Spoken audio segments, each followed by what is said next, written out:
The following videos are for information only and they're not meant as a substitute for working with aggressive dogs without the experience and knowledge of professional dog trainers or behaviour consultants that use positive reinforcement when they are working with their dogs.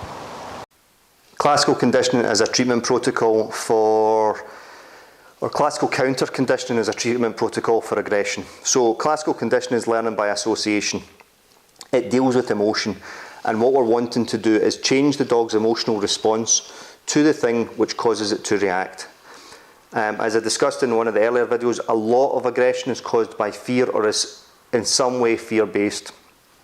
Classical counter conditioning works well in this case. So what we've got is the person or the dog that your dog is reactive to causes your dog to be frightened, and that causes your dog to react a certain way, which is a way that we don't like, lunging and barking, say. So what we're going to do is we're going to pair the new dog, the other dog, with something really good. So what we're looking for is the dog predicts really good treats which make your dog feel really good. Dog, really good treats, feel good. Dog, treats, feel good. Dog now makes me feel good, okay? Another way to do that is if your dog is resource guarding their bowl. So they've got a bowl of food and you walk in towards them and they're eating and they growl at you. So what you could do is you could walk towards them as soon as you know that they know that you're there, okay? Which is pretty much as soon as you walk in. Walk towards them, dump chicken on the floor, and then leave, okay? Give the dog 10-15 seconds, walk in again, dump food on the floor, chicken on the floor, and then leave.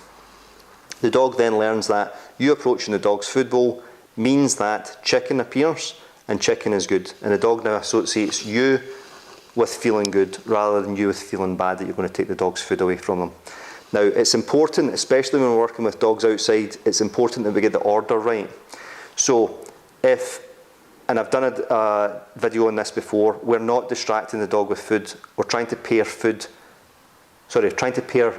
the dog or the person that your dog reacts to with food.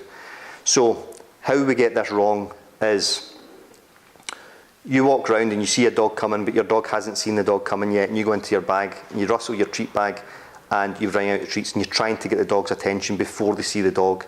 The dog then learns that after several repetitions of this, your dog will then learn that as soon as treats come out, there's going to be another dog appear and you now poison your food, okay? So that's the wrong way to do it. The dog sees the other dog first and then treats happen. When we are using our super high value food for this, chicken, liver, cheese, hot dogs, something excellent, the dog gets at no other time.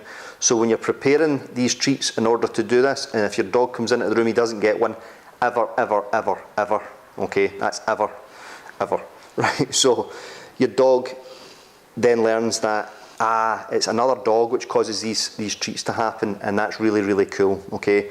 Now, the way that we used to do it and it still works, but there's easier ways to do it. It doesn't matter what your dog is doing during this time.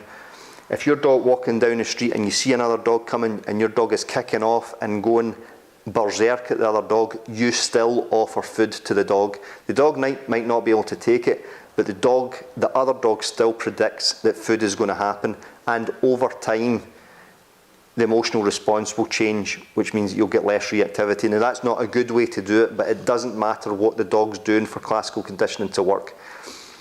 To give you an example of this, if you pick up your dog's lead and your dog likes going out for a walk, doesn't matter what your dog's doing. Your dog could be jumping on the kitchen counter and you pick up the dog's lead, the dog will run to the door, okay, or hear the lead coming out and he'll run to the door, okay. Your dog could be lying sleeping and you pick up your dog's lead and he hears you picking the lead up and he'll run to the door. So it doesn't matter what the dog is doing, it only matters that the old scary stimulus now predicts something awesome, okay, and we then change the dog's feelings towards that stimulus, and we then change what the dog's doing, okay. So that's classical conditioning.